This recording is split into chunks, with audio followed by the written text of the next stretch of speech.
ஏசாயா அதிகாரம் 30. பாவத்தோட பாவத்தை கூட்டும்படி என்னை அல்லாமல் ஆலோசனை பண்ணி என் ஆவியை அல்லாமல் தங்களை மூடிக்கொள்ள பார்க்கிறவர்களும் என் வாக்கை கேளாமல் பார்வோனின் பலத்தினாலே பெலக்கவும் எகிப்தின் நிழலிலே ஒதுங்கவும் வேண்டும் என்று எகிப்துக்கு போகிறவர்களும் ஆகிய முரட்டாட்டமுள்ள புத்திரருக்கு ஐயோ என்று கர்த்தர் சொல்லுகிறார். பார்வோனுடைய பலன் உங்களுக்கு வெட்கமாகவும் எகிப்தினுடைய நிழலொதுக்கு உங்களுக்கு இலச்சையாகவும் இருக்கும். அவர்கள் பிரபுக்கள் சோவானிலே போய் அவர்கள் ஸ்தானாதிபதிகள் ஆனேஸ் மட்டும் சேருகிறார்கள்.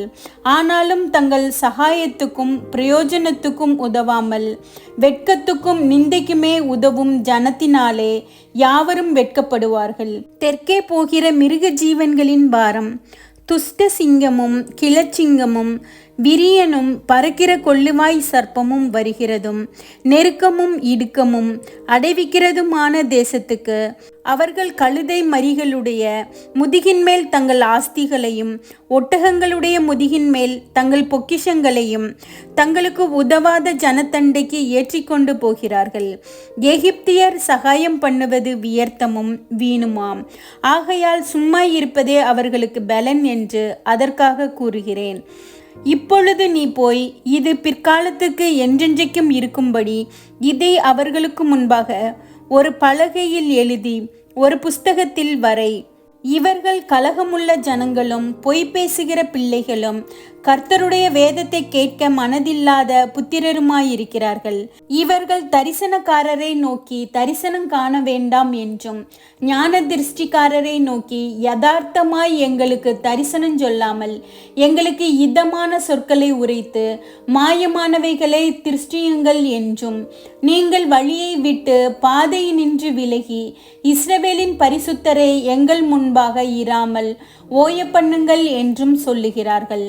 நீங்கள் இந்த வார்த்தையை வெறுத்து இடுக்கமும் தாறுமாறும் செய்கிறதை நம்பி அதை சார்ந்து கொள்ளுகிறபடியால் இந்த அக்கிரமம் உங்களுக்கு உயர்ந்த சுவரில் விழ பிதுங்கி நிற்கிறதும் திடீரென்று சடிதியாய் இடிய போகிறதுமான வெடிப்பை போல இருக்கும் என்று இஸ்ரவேலின் பரிசுத்தர் சொல்லுகிறார்.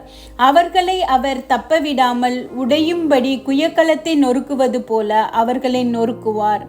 அடுப்பிலே நெருப்பு எரிகிறதற்கும் குளத்திலே தண்ணீர் மொள்ளுகிறதற்கும் நொறுங்கின துண்டுகளில் ஒரு ஓடாகிலும் அகப்படாதே போம்.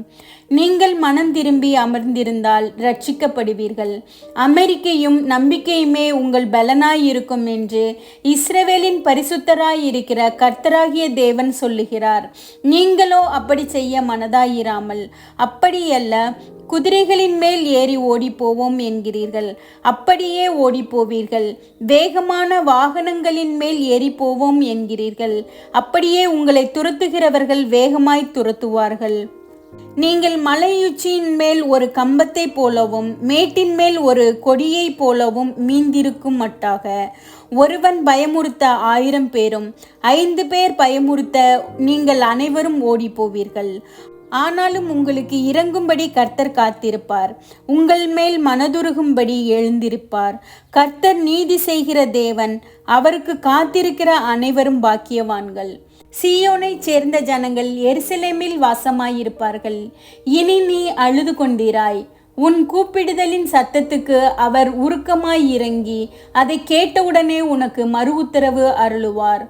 ஆண்டவர் உங்களுக்கு துன்பத்தின் அப்பத்தையும் உபத்திரவத்தின் தண்ணீரையும் கொடுத்தாலும் உன் போதகர்கள் இனி ஒருபோதும் மறைந்திருக்க மாட்டார்கள். உன் கண்கள் உன் போதகர்களை காணும்.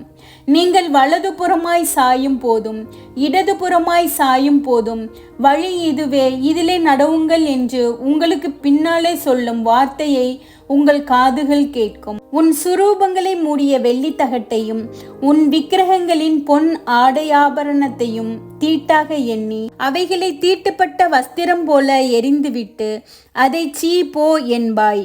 அப்பொழுது நீ நிலத்தில் விதைக்கும் உன் விதைக்கு அவர் மழையையும் நிலத்தின் பலனாகிய ஆகாரத்தையும் தருவார். அது கொழுமையும் புஷ்டியுமாய் இருக்கும். அக்காலத்திலே உன் ஆடு மாடுகள் விஸ்தாரமான மேய்ச்சலுள்ள ஸ்தலம் தலத்திலே மேயும். நிலத்தை உழுகிற எருதுகளும் கழுதை மறிகளும் முரத்தினாலும் தூற்றுக்கூடையினாலும் தூற்றப்பட்ட ருசியுள்ள கப்பிகளை தின்னும். கோபுரங்கள் விழுகிற மகா சங்காரத்தின் நாளிலே உயரமான சகல மலைகளின் மேலும் உயரமான சகல மேடுகளின் மேலும் ஆறுகளும் வாய்க்கால்களும் உண்டாகும். கர்த்தர் தமது ஜனத்தின் முறிவை கட்டி அதன் அடிக்காயத்தை குணமாக்கும் நாளிலே சந்திரனுடைய வெளிச்சம் சூரியனுடைய வெளிச்சத்தைப் போலவும் சூரியனுடைய வெளிச்சம் ஏழத்தனையாய் 7 பகலின் வெளிச்சத்தைப் போலவும் இருக்கும். இதோ கர்த்தருடைய நாமம் தூரத்திலிருந்து வரும். அவருடைய கோபம் எரிகிறதும் கனன்று புகைகிறதுமாயிருக்கும். அவருடைய உதடுகள் சினத்தால் நிறைந்து அவருடைய நாவு பட்சிக்கிற அக்கினி போல இருக்கும். நாசம் என்னும் சல்லடையிலே ஜாதிகளை அரிக்கும்படிக்கு அவர் ஊதும் சுவாசம் கழுத்து மட்டும் எட்டுகிற ஆற்று வெள்ளத்தை போலவும் ஜனங்களுடைய வாயிலே போட்டு அழைக்கழிக்கிற கடிவாளத்தை போலவும் இருக்கும். பண்டிகை ஆசரிக்கப்படும் ராத்திரியிலே பாடுகிறது போல பாடுவீர்கள். கர்த்தருடைய பர்வதமாகிய இஸ்ரவேலின் கன்மலை அண்டைக்கு போக நாகசுரத்தோட நடந்து வருகிற போது மகிழுகிறது போல மகிழுவீர்கள். கர்த்தர் மகத்துவமானவர். தமது சத்தத்தை கேட்க பண்ணி உக்கிர கோபத்தினாலும் பட்சிக்கிற அக்கினி ஜுவாலையினாலும் இடி பெருவெள்ளம் கல்மழையினாலும் தமது புயத்தின் வல்லமையை காண்பிப்பார். அப்பொழுது தண்டாயுதத்தினால் அடித்த அசீரியன் கர்த்தருடைய சத்தத்தினாலே நொறுங்குண்டு போவான். கர்த்தர் அவன் மேல் சுமத்தும் ஆக்கினை தண்டம் செல்லுமிடமெங்கும் மேளங்களும் வீணைகளும் அதனுடன் போகும். கொடிய யுத்தங்களினால் அவனை எதிர்த்து யுத்தம் செய்வார். தோப்பேத் ஏற்கனவே ஏற்படுத்தப்பட்டது. ராஜாவுக்கு அது ஆயத்தப்படுத்தப்பட்டது. அதை ஆழமும் விசாலமும் ஆக்கினார். வேகும்படி அக்கினியும் மிகுந்த விறகும் உண்டு. கர்த்தரின் சுவாசம் கந்தக தீயை போல அதை கொளுத்தும்.